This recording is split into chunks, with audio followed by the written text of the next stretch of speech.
question is, can we use the intellect not to suffer?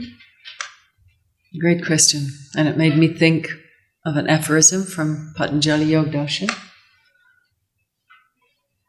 The waves and movement in the ocean of the self arise into the multiple forms of thought and become the mind field.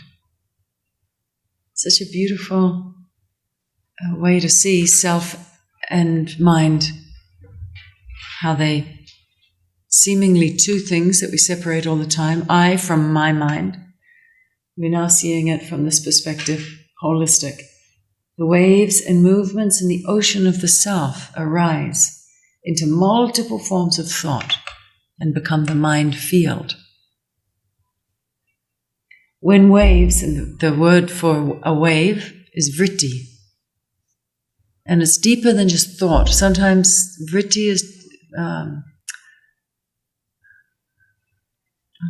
translated as thought, that it's the very momentum that gives rise to thought. Because thought is of the story. What gives rise to that? What gives rise for the self to manifest? That's called vritti. When vrittis perpetuate identification and ignorance. And remember at the beginning I said this word identification we again and again use for the shift from I am body only, or I am half the story only, identifying with I am this, to I am whole. So when waves and vrittis, perpetuate identification and ignorance, they are called klisht, which means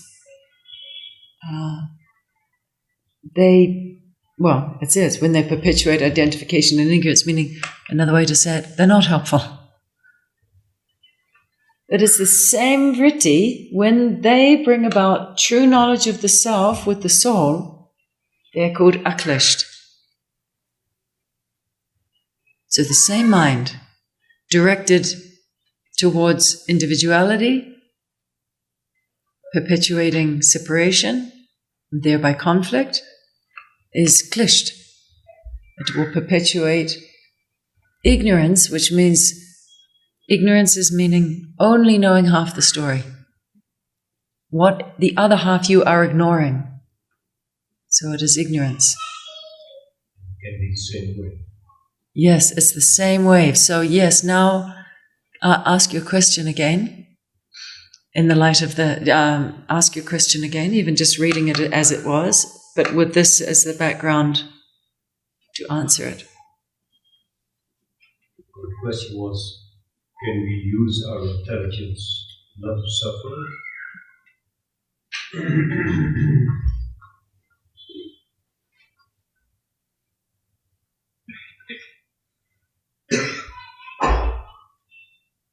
So this is giving us an indication that you have the power to use waves to perpetuate duality, and you have the same power to bring about knowledge of yourself. So, in short, yes, the intellect can be used, because the intellect is a part of the whole mind field. Because in the mind field is the senses, the mind, the intellect, and the ego.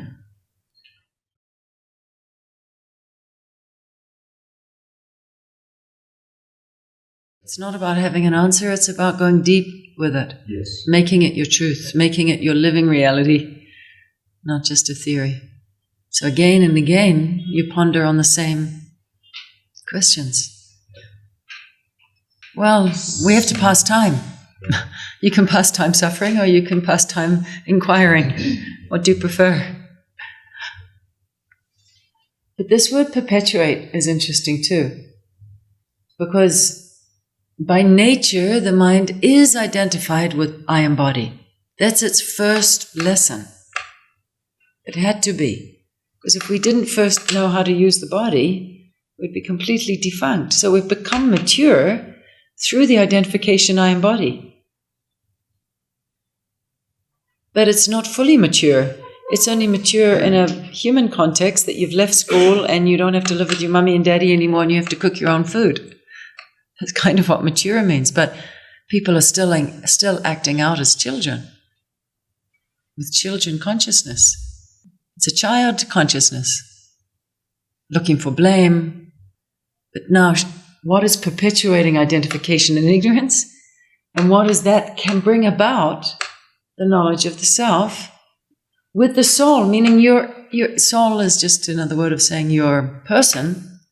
How can your person be also known as not bound by the intellect that up until a certain point was only telling you I am body?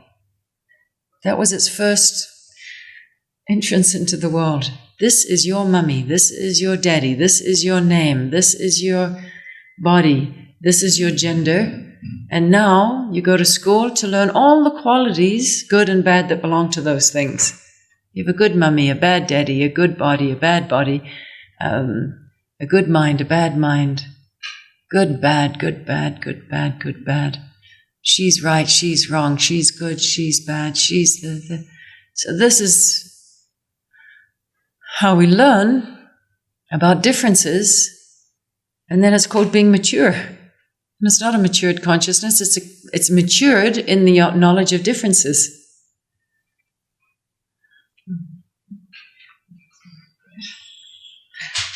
But that's not fully matured to be only knowing differences, because as we've spoken again and again, differences is only half the story.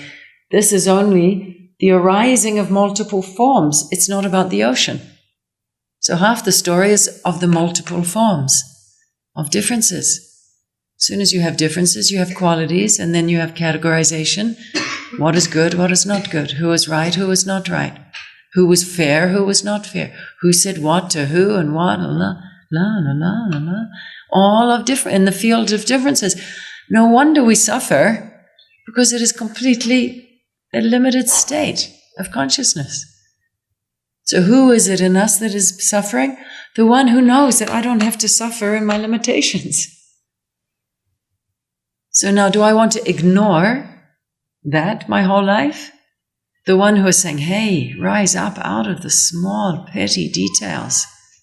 See that no harm was meant, it was all in the spirit of love, that you're loved, and you can love. And love doesn't belong to a person. Love doesn't fit into that story. That's not the story of love. That's the story of your suitability, of your preferences, of your distorted idea of love. If you love me, you wouldn't hurt me. This is taking the story and making it real and making love fit into a teeny tiny little box. And what do we know about fitting the infinite sky space into a tiny box? It's going to feel a little cramped. So that is ignorance. What have you ignored? You have ignored the ocean of the self by focusing on the waves of the story. But in truth, the ocean of the self has given rise to multiple forms. So when we know what has given rise to all of this, there is an overwhelming love for the forms and an understanding that every baby is crying to not suffer. Every child is crying to be free.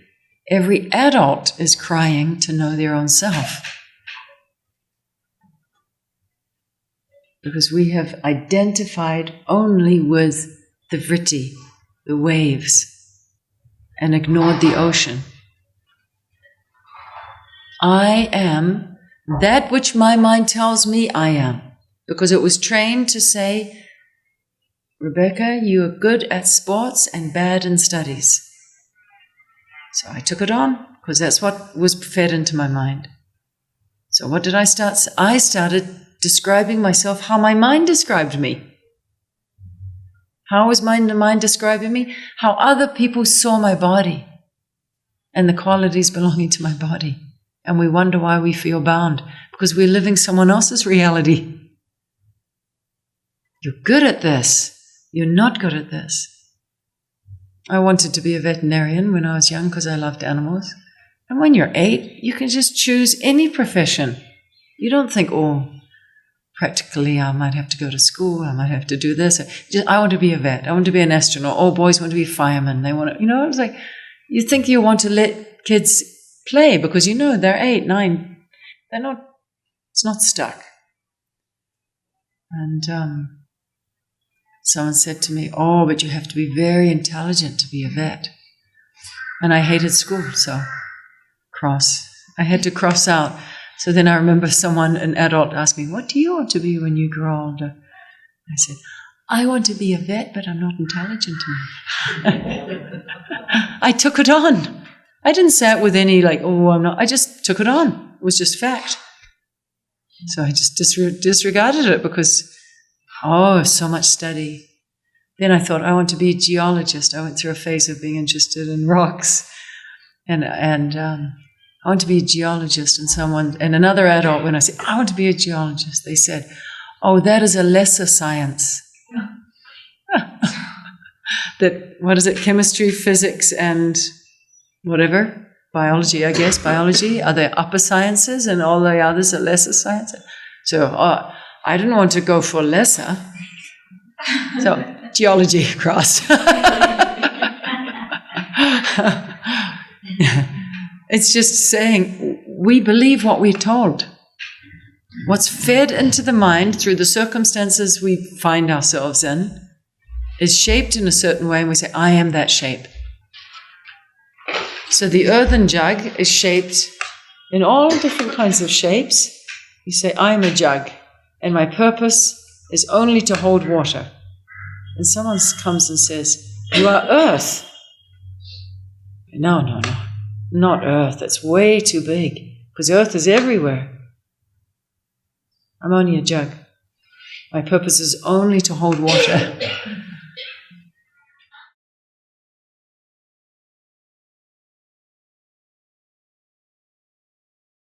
That's beautiful. And how it can be very simple. Remember at the beginning I said, don't ask why, ask what. Because the why is the sun shining? Why is the moon reflecting the sun's light? Why is the earth spinning at that particular speed? Why are there so many, however many infinite number of galaxies? Why do trees grow upward? Why do oceans remain the same no matter how much water is evaporated or fallen into? Why? There's just some things we absolutely will never know why. We don't know why. We don't know why. We can come up with theories. I even noticed myself, I have my theory. And I thought that when I went back to my room to contemplate your question, do I speak of what I think is happening? And I think I have shared that with some people online. And I thought, no, it's not enough just to share an answer. We have to look at what is. Because our question is, Han Hanupai. What is the state of liberation from pain and suffering? And how to bring that about. How to bring about the knowledge of the self with the soul. That question you do have power over, or you have power to realize. The why human beings suffer, I think there are as many questions why human beings suffer are as many answers. And the answer will only placate so much. Because you can have a theory, and that was why it was brilliant, Carolyn's example of her mother having a strong religious belief her whole life, at the end said, I hope it's true. I'll remember that. Because belief will not quell the anxiety. It may work for some time, and we work with it because we need also not to feel so undone. So we do something up. We make a story of, and that helps. And this is actually, I'll just take into consideration Moldy's question also, just asking about energy and why it gets stuck in certain places. We don't know. And I think that's a more honest answer. We don't know. But one thing I do know is that we don't have to suffer. That suffering is not necessary. But only the ocean can say this. So that's how simple identification with the ocean is. Simple as in clear. You just clearly are now, your identification is speaking, I am the ocean. And you are describing the waves, whether they be painful or not painful, from the identification of as the ocean. You are speaking as the ocean. With privilege comes responsibility, because we are so immensely privileged. Doesn't matter how much pain we have endured, we are privileged, because we have the privilege to examine what is and expand into the identification, I am the ocean. If we have every opportunity open to us to do it, it is foolishness not to say, that is the purpose, and that's where I wanted to lead to purpose. That is the purpose of our lives. It's not everyone's purpose, but it is our purpose. Like it, be dragged there screaming and kicking, but for whatever reason we can't understand, meditation and an open door into the possibility to identify I am the ocean has been given to you as a gift. You can take that gift and make it real, make it yours. Be responsible for that. And I think we are, as much as we want to project the blame and the flippancy of saying, oh, she did this and I did, the story. Actually, we are so much more harder on ourselves than we are on others. We're ready to forgive others in a second, but we're never really ready to forgive ourselves easily. Much more difficult to have compassion for yourself than for others, because there's also a kind of one step removed with others. But to take, as she said, take your wound in and sit with it, not asking why. Another way to say also fear. Of course, facing the wave, coming to realize it as the ocean, we call it death, but what is it? It's the wave realizing it as the ocean. Losing its individuality is to realize you are the ocean. It's going to happen. You are all going to realize, we are all going to realize we are the ocean. Do you realize it while there is a wave? Or when the wave subsides by itself? That's the only question. So, with fear, I find it more helpful. Instead of asking, what am I afraid of? That goes now onto the qualities of the wave. Ask, what is fear? What is love? What is fear? What is pain? What is hurt? Not why. I've never found the why question leading me anywhere but just a contortion of concepts. Stories, more stories. You're adding spiritual stories to human stories, and that's a real mishmash.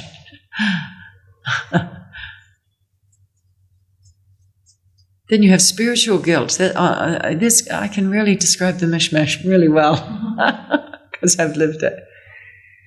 I should be better than I am because I am meditating for all these years and I know all this knowledge and I should.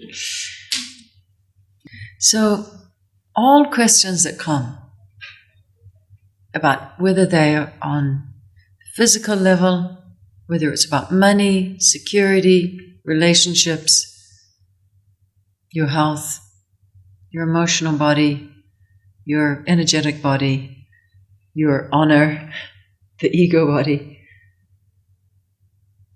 get in the habit of not asking why. What is?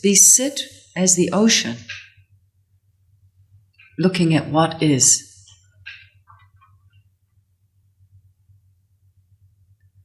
Saying death exists is like saying the wave died when it subsided into the ocean.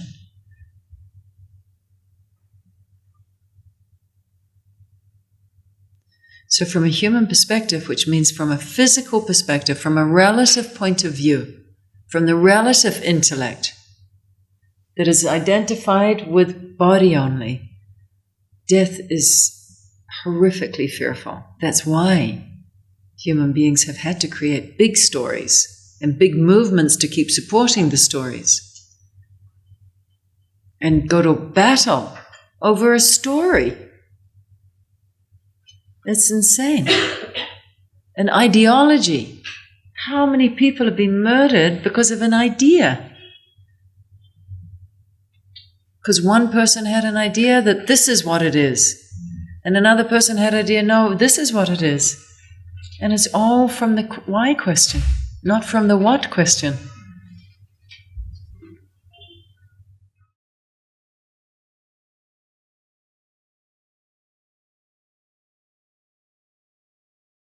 Karma means what is your, what we spoke this morning was karma. What is your duty now? What is your responsibility? You have the responsibility now not to suffer. That's it. You can lift yourself out of suffering. In a moment you can do it. And you practice that moment again and again and again, you have a life of not suffering. And watch yourself. Every time you catch yourself, find yourself suffering, don't dwell and don't blame. That's why I say free of shame, free of blame, free of guilt. Move on. Turn the page. Start over. And live with each other like that too. Not to dwell and trying to fix and heal the past. Every moment is fresh.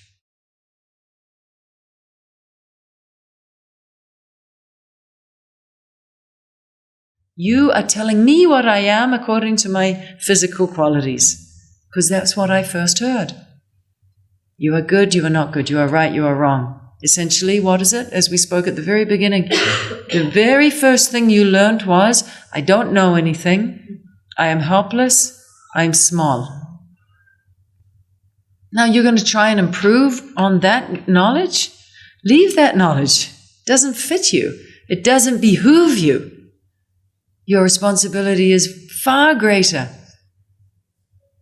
than to be dictated to by something which is just taken on some fake, random concepts.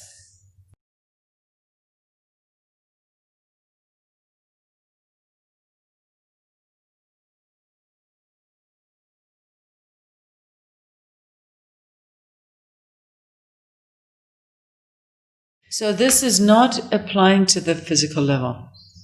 Physical level, yes. Why? Why have I got a leak? Why is there water coming through my roof? Because I have a leak. What do I do about it? I fix the leak. This is on an existential level we're talking. Knowing who you are. To know who you are is not helpful. It is, in fact, cliched to ask the why question. So it's not on that level. So at the very beginning, and as those of you who have the book Light of Knowledge, the scripture beautifully takes the attention from the obvious to the subtle, from the gross to the subtle, from the body identification to the self. Physical, sensual, energetic, emotional, intellectual, ego, self. And it's not that, as I've said before, it's not that there are actually these separations. It is all one expression of the wave, but it's helpful to divide it so we don't lose our intelligence, also to know what tool to use on what level. If I need to chop wood, I take an axe. If I need to stitch my clothes, I take a needle. one won't work for the other. So we don't lose that's why again and again I say, don't criticize the intellect. Use that intellect. What tool is needed for what task? That's aklisht, helpful. That's a helpful way to see it. Otherwise it's a big, again, a mishmash of this knowledge applied in an area where it's not needed. This knowledge is applied how not to suffer. How not to perpetuate conflict with yourself and with others.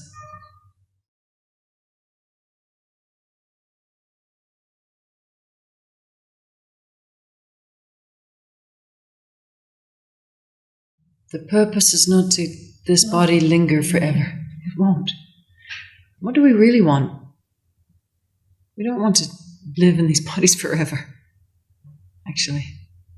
So, just to touch on Zinya's very relevant sharing too, that this talk of impermanence makes me feel sad. And of course, when you're older, it's not better, but when you're older and when you've gone, I think, deep into and living true as opposed to living a kind of superficial existence, there's great solace in thinking of the impermanence or calm, but because we are less looking for excitement and happiness as an experience, just naturally from the age and stage, as the body gets into an older age, there's less need for excitement, for a high, for a thrill. So sadness is an emotion when there's an absence of thrill. And it's not your fault, it's in this whole system of youth to want to feel high. We see it. All kids want to get high, some way or another. It's a part of that age and stage. So the talk of impermanence for the person who is letting go of their body will be very welcomed. Or I should say, the talk of eternity will be very welcomed. And it's not so relevant when one is young, because it's not standing right in front of them. They're not confronted with it. So those younger nervous systems that have still the question, it's very special, very unique, and should be really honored. It is unique that you are able to sit with this topic of impermanence in this age. Don't be afraid of sadness. It is not really truly sadness. It is your liberation from perpetuating the stage of youth that will become folly and stupidity and frivolousness in your older age. A person who is 70, 80 is still trying to seek a high. I've seen it. So there are people who want to cling to excitement, even though the age and stage for excitement gets less. As Yop said, going more and more into meditation, I don't feel like going to parties so much. Kids who want to go to parties. And then at older age, if you've got someone who's still wanting to create excitement, somehow it doesn't fit. It can look like whatever that word is. It lacks depth. So there is an arc. The human incarnation has a natural arc. We have to respect that's a part of nature. There's a kind of wisdom, even if one is not meditating, that there's a kind of wisdom that comes with slowing down and not partying, not seeking thrills. Because the thrill seeking is, as we described yesterday, it is doing everything to distract from the underlying unease. Because there's nothing easy about those younger years. They're fraught with doubt, insecurity, judgment, when we had the focus group. What do they want to create? A group where they're not going to feel judged because of their appearance, feel pressured by their social group, and feel they have to conform. So turn it around. What are they saying? I'm at a stage where what is important to me now, or what is bothering me now and causing me great unease, is that I'm feeling afraid to be judged by my peers. I'm afraid to be judged on my surface appearance. But there's, what are they expressing? There's a lot of anxiety here. So what is the thrill? It is the distraction from the anxiety. Because to sit in a very highly strung nervous system, which is of the youth, to be still is difficult.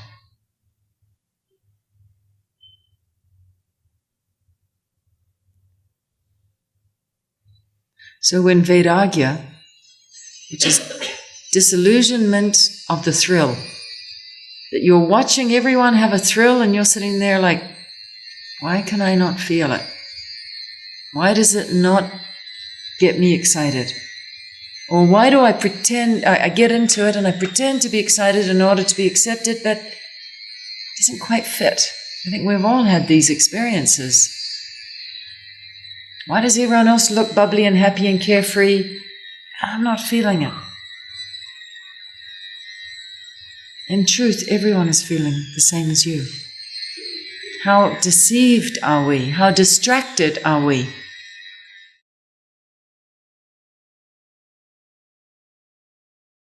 It's not just in hospice. Your mind is dying. Your ego is dying. The great victory that you thought you were going to, that the ego was going to achieve, climbing to the top of the mountain, and I made it. I am a fully matured human being, free from worry, free from boredom, free from doubt. I made it. We were deluded when we were kids. Didn't you remember looking? I remember so clearly looking at 18-year-olds. I had all older siblings. When my brother was 18, I was 7. I remember he got a car. He drove home in a car and he had a girlfriend.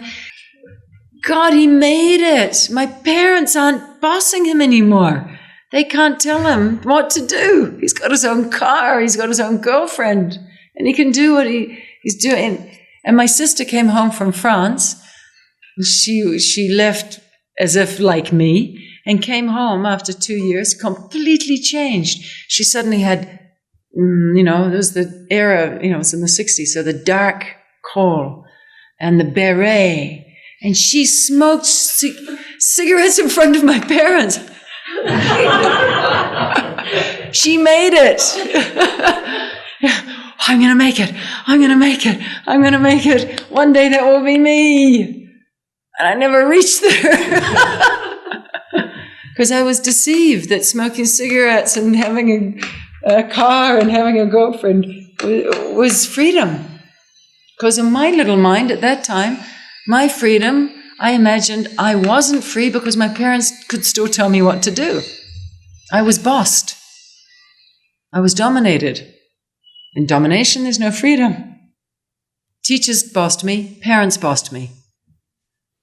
When is this jail sentence going to be over so I can stop being bossed? I left home. I had no boss. Ding, ding, ding, ding, ding, ding, ding, ding. Bossed me day and night. Boss, boss, you're useless, you're this, you're skinny, you're fat, you're ugly, you're cool, you're not cool, you're fitting in, you're not fitting in, you're high, you're low, you're dictated to. Bossed completely. Ding, ding, ding, ding, ding. And then I go, shut up. Ding, ding, ding, ding.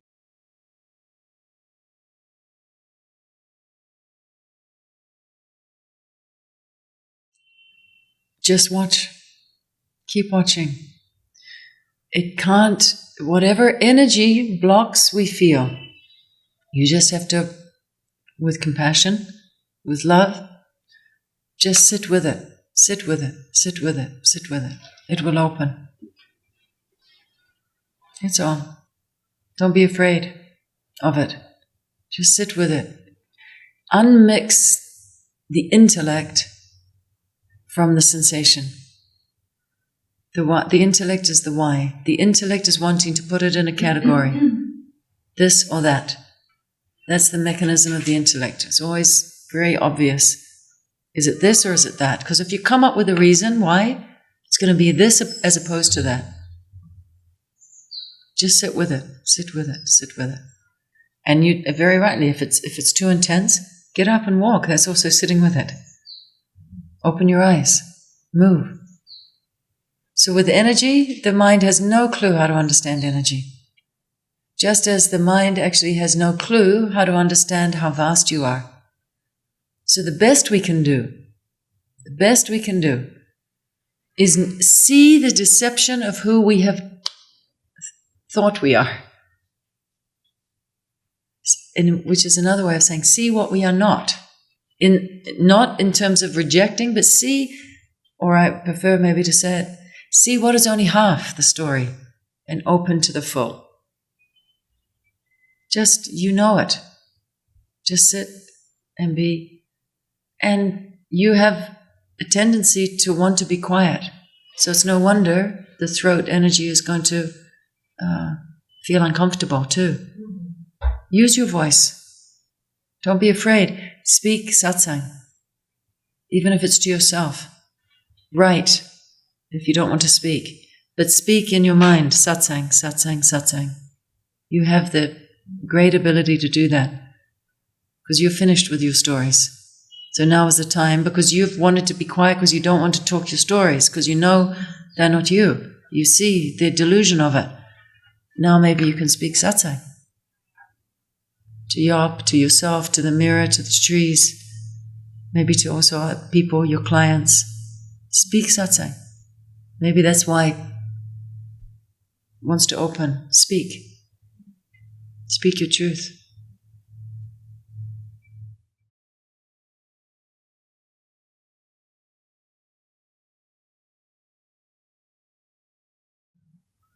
I remember there was a time, long time, that I used to look at my guru's photograph and almost want to curse for having discovered this knowledge.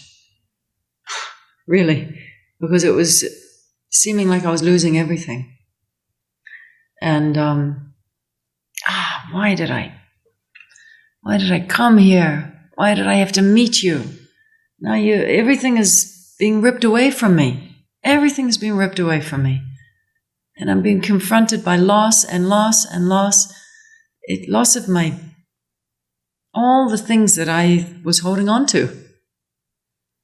And it's not comfortable. But I don't feel like that now. And I can honestly say that it's only the pain is lost. Nothing else was lost. Everything else remained. Only the pain and struggle was lost. In fact, because my love is not exclusive to one person, I feel more love than at any time. So maybe it's a phase, and maybe that's a necessary phase to sit with also. I think a lot of my friends who have been meditating for a long time could relate to that also. And that's maybe why we identify it as vairagya. Rag is the clinging to excitement in order to distract from the underlying unease. So when you are not clinging to the high, the thrill, the distraction, it can feel like an abyss. What's there? That's all I've known. So what is going to be there?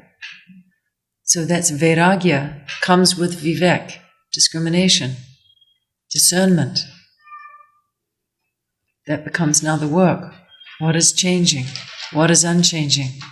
What do we know about sadness? It is changing. So vivek will help you sit in your vairagya.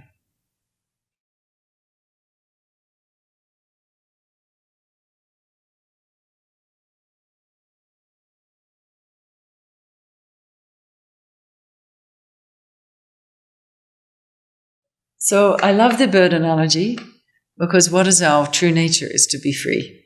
What is the symbol of freedom? A bird. really. It's a beautiful symbol of freedom. Bird needs 2 wings in order to fly. 1 sky, 2 wings. Vivek Vairagya. In the sitting, which means in the letting go of the grasping onto the thrill or onto the pain, the story. The story is the thrill and the pain. The excuses, the distraction. In letting that go, and many of you are matured in this Vairagya, keep with it the Vivek. Vivek means the discernment between the changing and the unchanging. And that becomes a really simple compass for you to navigate your bird. So sadness comes. What is it? It's the human emotion. It's the wave. Let it come, let it go. It is changing. If I think it is wrong, I'll have to push it away. If I push it, it will persist. All that we observe changes. And then this Vairagya, just on purpose, just as I was describing, the sense of doubt that can come.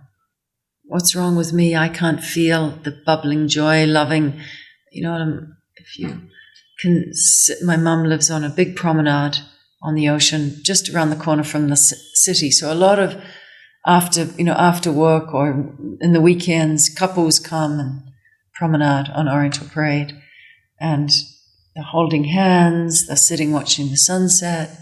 It's kind of like a big love fest, and the people are with their poodle dogs and families are. It's a really human feeling, and it's lovely.